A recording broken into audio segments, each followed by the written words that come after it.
Selamat berjumpa kembali dalam program Economic Challenges. Edisi perdana Economic Challenges tahun 2015 ini agak istimewa. Kita ingin mendengarkan pandangan para pengusaha muda, bagaimana mereka menghadapi tantangan global. Kita tahu bersama pemerintahan baru saja terbentuk. Pemerintahan Joko Widodo sudah berjalan 10 minggu. Tetapi di tahun 2015 ini tantangan besar langsung menghadang. Di akhir tahun 2015 ini kita akan memasuki masyarakat ekonomi ASEAN. Kita lihat juga bagaimana ekonomi global belum betul-betul pulih dari krisis. Bagaimana lalu para pengusaha muda menjawab tantangan global bersama saya, Surya Pratomo. Inilah Economic Challenges.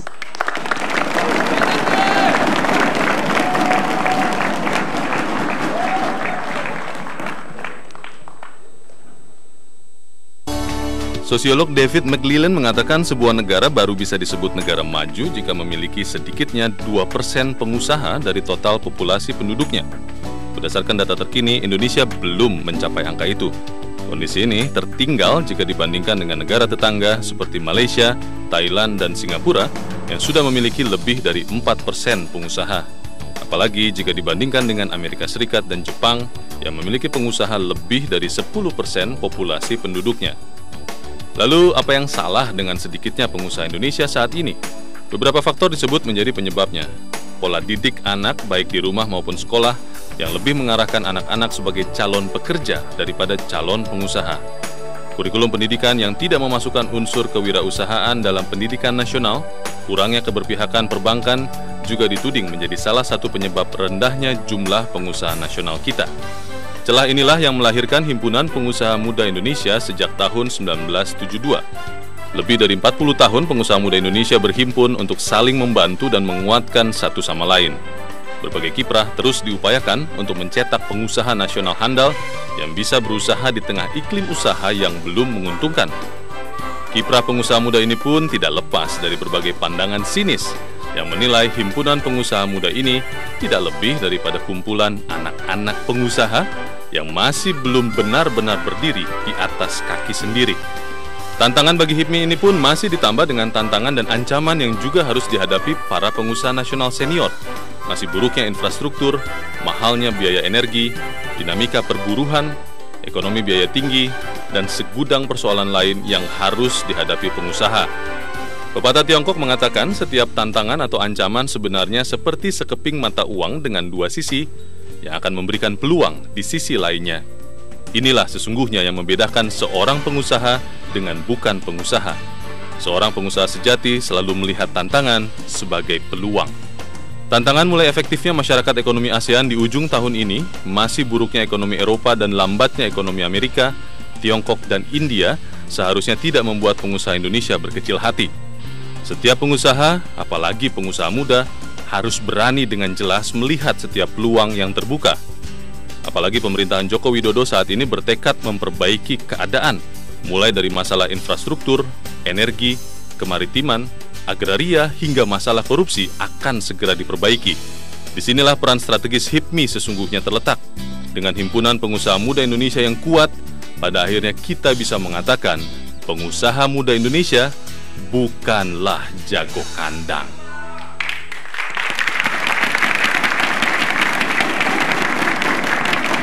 HIPMI menjawab tantangan global.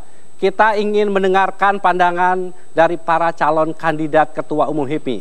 Saya ingin mengundang yang pertama adalah Bayu Priawan Joko Sutono, kandidat nomor 2. Dia adalah sekarang menjabat sebagai Bendahara Umum BPP HIPMI. Yang kedua saya ingin mengundang Bahlil Lahada Lia, kandidat nomor 3. Sekarang menjabat sebagai Ketua Bidang Infrastruktur dan Properti BPP HIPMI. Dan yang terakhir, kandidat nomor 4, Andika Andia Guna, sekarang menjabat sebagai Wakil Sekjen BPP HIPMI. Selamat malam Bayu, Bahlil, Andika. Malam. Saya ingin memulai diskusi dengan melihat tantangan besar yang akan kita hadapi tahun 2015. Dalam kacamata Bayu yang pertama, Apa tantangan 2015, tantangan global yang harus kita hadapi itu? Ya tentunya kita tahu sama-sama bahwa saat ini kita tahun 2015 nanti akhir akan kita lihat hadapi bersama masyarakat Akademi ASEAN. Di mana nih sebetulnya sebuah tantangan dan juga sebuah peluang buat kita semua sebagai seorang pengusaha. Tapi yang paling penting adalah bagaimana kita harus bisa bersaing di negeri kita sendiri. Kita punya beberapa kelemahan para pengusaha kita sebetulnya, yaitu competitiveness sebetulnya. Dari sisi competitiveness ini akan bisa membuat kita, kalau kita nggak segera perbaiki, akan membuat kita akhirnya malah terdominasi oleh pengusaha-pengusaha. Bagaimana cara memperbaikinya, Bayu? Ya tentu macam-macam. Kan kita sebagai pengusaha itu kan kita punya kesulitan permodalan, akses permodalan, akses pasar, lalu akses kompetensi, skill base kita, dan juga know-how manajerial terhadap dari masing-masing pengusaha. Ini yang mesti dibenahi dulu gitu. Jangan sampai hanya sekedar dikasih modal doang, karena permasalahannya sebetulnya bukan hanya modal, bukan hanya sekedar akses pasar, bukan. Tapi permasalahan sesungguhnya adalah skillnya mereka sebagai seorang pengusaha mesti diperbaiki gitu. Dari pengalaman Bayu sendiri, apakah kita punya kemampuan untuk keluar dari persoalan-persoalan itu? Oh pasti, kita punya kemampuan. Kita para pengusaha nasional ini memiliki integritas yang luar biasa, memiliki komitmen yang luar biasa, mempunyai fighting spirit yang luar biasa. Hanya saja mungkin satu hal yang kurang, kecintaan terhadap tanah air kurang. Jadi apa itu? Kecintaan kita terhadap tanah air kita, kebangsaan kita agak kurang sedikit. Sehingga nilai nasionalisme kita harus juga bisa ditingkatkan dari dalam konteks usaha gitu. Jadi selain itu juga kompetensi itu macam-macam kita bisa lakukan gitu. Dari mulai diri kita sendiri sebagai seorang pengusaha. Jangan lihat dulu orang-orang lain gitu. Kita ini semua pengusaha sebetulnya. Apa yang bisa kita lakukan dalam usaha kita sendiri? Jangan kita hanya melihat ibaratnya orang lain bagaimana. Kita perbaiki dulu basis usaha kita. Sudah profesionalkah kita? Sudah cukup istilahnya terintegrasi dan lain sebagainya. Jadi itu penting buat kita memahami betul secara menyeluruh, secara komprehensif, dan mengelola perusahaan kita secara profesional agar kita bisa memiliki daya saing yang lebih baik dan akhirnya kita bisa berkompetisi lebih baik. Terima kasih Bayu. Saya sekarang ingin ke Bahlil. Bahlil sendiri, apa yang dilihat oleh Bahlil mengenai tantangan 2015 itu? Tantangan kita yang pertama bahwa ke depan terkait dengan jumlah pengusaha Indonesia sendiri. Sebelum kita berbicara tentang masyarakat ekonomi Asia, kita lihat dulu kesiapan internal kita. Yang pertama bahwa jumlah pengusaha nasional kita belum sampai 2 digit, baru 1,2%. Kalau dibandingkan dengan Singapura 7%. Malaysia sekarang terakhir 5%, Filipina 3,5% sampai dengan Thailand. Ini yang pertama. Nah, oleh sebab itu yang harus kita lakukan dalam rangka menghadapi tantangan ke depan adalah bagaimana mempercepat jumlah pertumbuhan pengusaha kita agar bisa mencapai 2%. Ini yang pertama. Yang kedua bahwa meningkatkan kapasitas kemampuan agar mampu bersaing dengan pengusaha-pengusaha dari negara lain. Ini caranya? Penting. Dengan cara yang pertama adalah meningkatkan jaringan. Jaringan kemudian kita melakukan pelatihan secara rutin. Dan yang terakhir kita harus mampu melakukan kerjasama yang intensif antara daerah, pusat maupun negara lain. Selama ini tidak kita lakukan, maka akan susah. Karena begini, penguatan ekonomi nasional itu tidak boleh bertumpu pada satu wilayah tertentu. Karena kekuatan ekonomi nasional itu bisa dikatakan kuat apabila ada terjadi pemerataan ekonomi. Nah, oleh sebab itu, pengusaha di Indonesia ini tidak hanya berada pada satu wilayah, katakanlah di Jakarta, tapi juga di wilayah lain. Hari ini kita tahu semua bahwa konsumsi nasional 65% itu ada pada daerah BJ-BJ, Jakarta, Jawa Barat, dan Banten. Bayangkan kalau ini yang menjadi persoalan, maka ketimpangan ekonomi kita antara wilayah ibu kota dengan daerah itu sangat besar sekali. Sebagai orang yang mewakili wilayah, apa yang terjadi di wilayah dan bagaimana membuat mereka bisa mengejar di daerah yang lain? Yang pertama bahwa memang harus ada sebuah komitmen bersama antara pemerintah dan pengusaha dalam rangka memberikan keterlibatan langsung bagi pengusaha lokal. Contoh investasi, baik itu investasi asing maupun investasi dalam negeri. Harus betul-betul pengusaha daerah melibatkan sebagai partner lokal agar mampu memanfaatkan resources yang pada akhirnya kemudian mampu mengembangkan ekonomi daerahnya. Karena ingat bahwa jangan sampai daerah-daerah yang sumber penghasil sumber daya alam itu menjadi penonton di kampungnya sendiri. Salah satu contoh konkret, hari ini yang digambar-gemburkan oleh pemerintahan Jokowi JK tentang maritim, kemudian tentang pembangunan tambang smelter. Di Papua katakanlah contoh, Freeport ada di sana. Tapi kenapa sampai smelternya belum bangun di sana? Malah dibangunnya di Jawa ya. Inilah saya anggap bahwa ini harus ada political will. Baik. Harus ada sebuah win-win yang serius gitu. Baik. Saya ingin sekarang ke Andika.